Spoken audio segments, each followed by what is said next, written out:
Media বলে, খবরের কাগজ, টেলিভিশন বলে, কই সিপিএম কে তো দেখা যাচ্ছে না, বলে না? এই এত বাংলা বাঁচাও যাত্রা হচ্ছে, দেখবেন এখানে সাংবাদিকরাও আছে, কিন্তু টেলিভিশন চ্যানেলে নেই।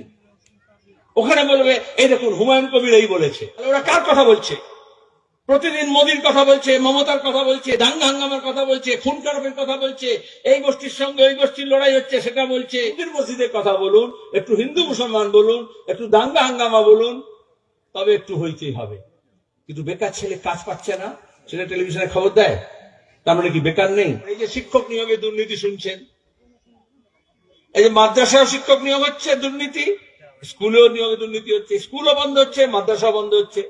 এবার তৃণমূল থেকে শুভেন্দু, যে মালদা, মুর্শিদাবাদ, দিনাজপুরে তৃণমূলের হয়ে এই লুটপাটের রাজনীতি শুরু করেছিল, কেনা বেচার রাজনীতি শুরু করেছিল, পঞ্চায়েত দখলের রাজনীতি শুরু করেছিল, সে আলাদা ঝান্ডা নিয়ে বললো আমি বিজেপি।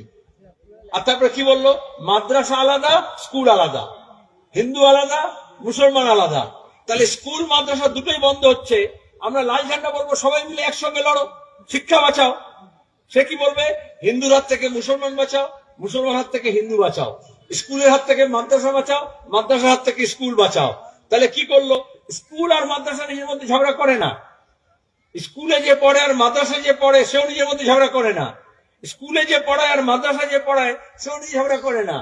কিন্তু এমন অবস্থা করে, মন্দির মসজিদ নিজের মধ্যে ঝগড়া করতে আসে না। হিন্দু ধর্ম আর মুসলমান ধর্ম আর খ্রিস্টান ধর্ম আর শিখ ধর্ম নিজের মধ্যে ঝগড়া করতে আসে না। তাহলে ধর্মকে ব্যবহার করে রাজনীতির স্বার্থে। আর এখানেই হচ্ছে আমাদের রাজ্যে জ্যোতি বসু বলেছিলেন মমতা ব্যানার্জিকে যে সবচেয়ে বড় অপরাধ করছেন, খাল কেটে কুমির আনছেন, কারণ আপনি আরএসএস কে বিজেপি কে নিয়ে আসছেন। আপনাদের মনে আছে আজ থেকে 26 বছর আগে মমতা ব্যানার্জি বলেছিল লাল ঝান্ডাকে শেষ করতে হলে দরকার হলে বিজেপি কে নিয়ে এসে জোট করে করব। উনি বলেছিলেন আরএসএস এর মিটিং এ দিল্লিতে, এই সিপিএম কে শেষ করব, কিন্তু আপনাদের সাহায্য চাই, 1% সাহায্য দেবেন। আরএসএস এর নেতা তখন বলেছিল 1% কেন, আমরা 100%, 100% সাহায্য করব। কি বলেছিল? বলেছিল মমতা হচ্ছে আজকের দুর্গা।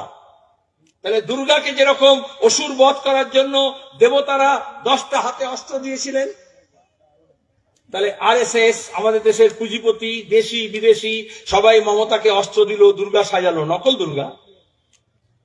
বললো সিপিএম তো অসুর, একে বধ করতে হবে। এজন্য তখন সিপিএম বলতো না, খবরের কাগজে টেলিভিশনে বলো তো হারমাদ, নাম দিয়ে দেয় না। এখন যেমন মুসলমান বলে না, এখন কি বলে? বলে রোহিঙ্গা, জেহাদি,